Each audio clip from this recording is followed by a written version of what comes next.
আসসালামু আলাইকুম ওয়া রাহমাতুল্লাহি ওয়া বারাকাতুহু। কাছে দূরে দেশে প্রবাসে যে যেখানে আছেন সকলকে জানায় মাহে রমাদানের মোবারকবাদ। রমজান মাস এটি একটি মহিমান্বিত মাস। রমজান মাস মাগফিরাতের মাস। রমজান মাস বান্দার জাহান্নাম থেকে মুক্তির মাস। রমজান মাসের সবচেয়ে গুরুত্বপূর্ণ ইবাদত হলো সিয়াম সাধনা, যেটা আল্লাহ তাআলা মুমিন বান্দাদের জন্য ফরজ করে দিয়েছেন। এই সিয়াম সাধনা আল্লাহর কাছে এতটাই পছন্দনীয়, এতটাই গুরুত্বপূর্ণ। আল্লাহর কাছে এই রোজা, রমজানের রোজা এতটাই গুরুত্বপূর্ণ, যদি কোনো বান্দা কোনো একটি রমজানের একটি রোজা যদি ছেড়ে দেয় আর ওই রোজা আদায়ের জন্য যদি আজীবন রোজা রাখে, তবু ওই রোজার হক আদায় হবে না। এটা এতই গুরুত্বপূর্ণ রোজা এই রমজানের রোজা। যদি কোনো ব্যক্তি রমজানের রোজা ইচ্ছাকৃতভাবে রমজানের একটি রোজা ছেড়ে দেয়, তাহলে তাকে রমজানের রোজার প্রত্যেকটা রোজার কি দিতে হবে? কাফফারা দিতে হবে। রমজানের রোজার কাফফারা কি? রমজানের রোজার কাফফারা বুখারী ও মুসলিম শরীফের মধ্যে একটি হাদিস এসেছে। হযরতে আবু হুরায়রা রাদিয়াল্লাহু আনহু হাদিসটি বর্ণনা করেন। তিনি বলেন, আমরা একদিন বিশ্বনবীর কাছে বসা ছিলাম। হঠাৎ একজন ব্যক্তি আসলেন, এসে বললেন, হালাকতু ইয়া রাসূলুল্লাহ, হে আল্লাহর রাসূল, আমি তো ধ্বংস হয়ে গেছি।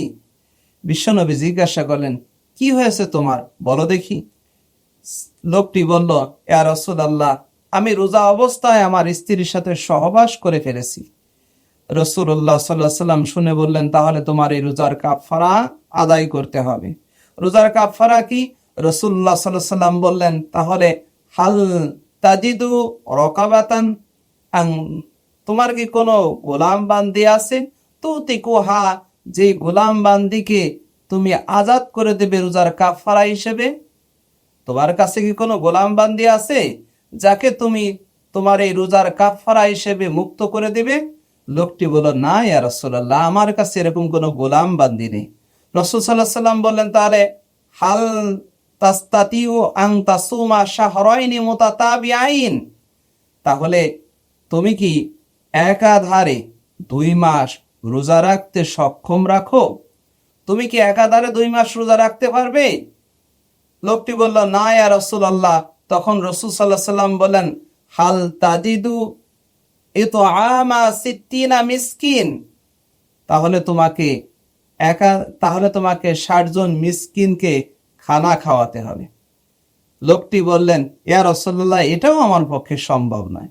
দেখেন, এখানে একটা বিষয়। প্রথমে কিন্তু রাসূল সাল্লাল্লাহু আলাইহি ওয়াসাল্লাম বললেন যে তোমাকে একাধারে রোজা রাখতে হবে 2 মাস। যদি রোজা একাধারে 2 মাস না রাখতে পারো, তাহলে তোমাকে 60 জন মিসকিনকে, দরিদ্র লোককে খাবার দিতে হবে। তাহলে আগে কাজটা হচ্ছে কোনটা? যদি কোনো ব্যক্তি রোজা ইচ্ছাকৃতভাবে রোজা ছেড়ে দেয়, তাহলে তার কাফফারা হবে হলো একাধারে 2 মাস রোজা রাখা। যদি রোজা না রাখতে পারে, তাহলে সেই ক্ষেত্রে হলো কি করতে হবে? 60 জন মিসকিনকে খাবার দিতে হবে। কিন্তু আপনি যদি রোজা রাখার শক্তি রাখেন, আর ইচ্ছাকৃতভাবে রোজা রাখার শক্তি থাকা সত্ত্বেও যদি আপনি 60 জন মিসকিনকে খাবার দেন, তাহলে কিন্তু আপনার রোজার কাফফারা আদায় হবে না। আপনাকে, যদি আপনি একটা রোজা ছেড়ে দেন তা ইচ্ছাকৃতভাবে, তাহলে ওই রোজার জন্য আপনাকে একাধারে 2 মাস রোজা রাখতে হবে। যদি আপনার এরকম হয় যে না, আপনি রোজা রাখতে সক্ষম নয়, আপনার শারীরিক দুর্বলতা রয়েছে, আপনি রোজা রাখতে পারবেন না, আপনার অসুস্থতা বেড়ে যাবে, তাহলে সেই ক্ষেত্রে আল্লাহ রাসূল বলতেছেন, তাহলে তুমি 60 জন মিসকিনকে খাবার দিবে। লোকটি বললেন, ইয়া রাসূলুল্লাহ, এটাও আমি পারবো না। তখন আল্লাহ রাসূল লোকটিকে বললেন, তাহলে তুমি বসো। বিশ্বনবীও বসে থাকলেন। এই হাদিস বর্ণনাকারী রাবী হযরত আবু হুরায়রা বলেন, আমরা সবাই বসা রয়েছি, রাসূলের দরবারে বসা রয়েছি, অপেক্ষায় রয়েছি। ইতিমধ্যে রাসূলুল্লাহ সাল্লাল্লাহু আলাইহি ওয়াসাল্লামের দরবারে কিছু খেজুর হাদিয়া আসলো। কিছু খেজুর হাদিয়া আসলো। বিশ্বনবী বা খেজুর হাদিয়া আসলো, বড় এক জুরি খেজুর, অনেক বড় এক জুরি খেজুর আসলো। বিশ্বনবী ডাকতে বলেন, সেই লোকটা কই, প্রশ্নকারী লোকটা কই? সে বলল, ইয়া রাসূলুল্লাহ, আমি এই যে উপস্থিত আছি। তখন রাসূলুল্লাহ সাল্লাল্লাহু আলাইহি ওয়াসাল্লাম বললেন, এই খেজুর নাও। এই খেজুর নিয়ে এই মদিনার যারা দরিদ্র লোক আছে, এদের মাঝে তুমি এই খেজুরগুলো কি করে দাও? তোমার রোজার কাফারা হিসেবে এগুলো বন্টন করে দাও।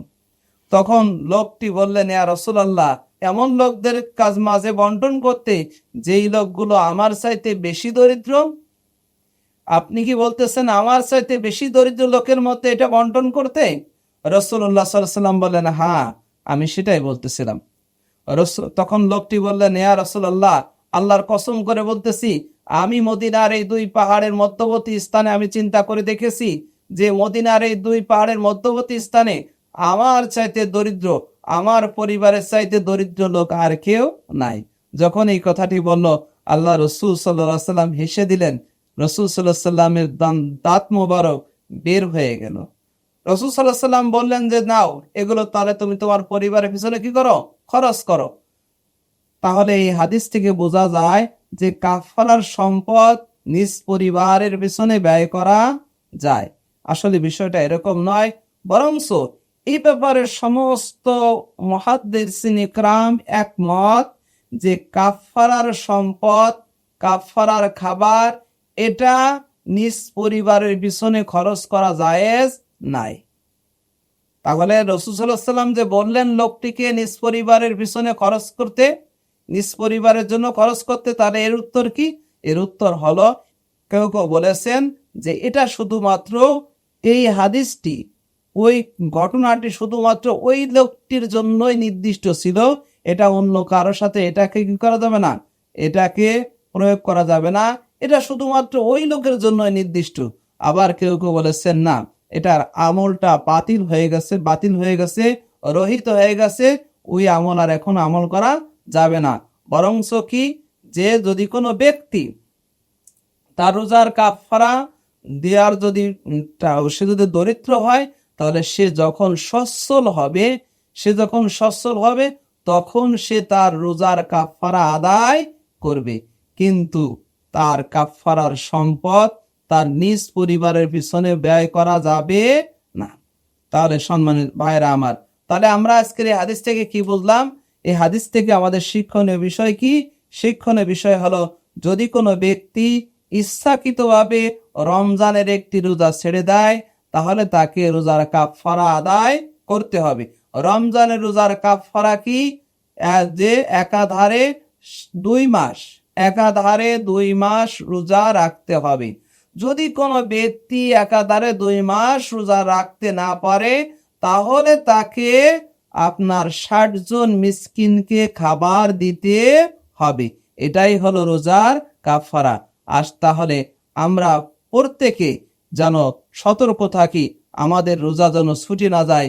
আমরা ইচ্ছাকৃতভাবে কখনোই রমজানের রোজা ছেড়ে দেব না। যদি আমাদের কাছ থেকে রমজানের রোজা কোনো ঘটনাক্রম, কোনো দুর্ঘটনাক্রম, যদি একটা রোজা শয়তানের ধোকায় পড়ে বা কোনো কারণে যদি একটা রোজা আমাদের ছুটে যায়, যদি আমাদের উপর কাফারা আসে, আমরা কাফারা যেভাবে আছে যে ওই অনুযায়ী আমরা আমল করার জন্য চেষ্টা করব। আল্লাহ তাআলা আমাদের সকলকে মাহে রমাদানের সিয়াম সাধনা করে জান্নাতবাসী হওয়ার, জান্নাতের যাত্রী হওয়ার আল্লাহ তাআলা তৌফিক দান করুন।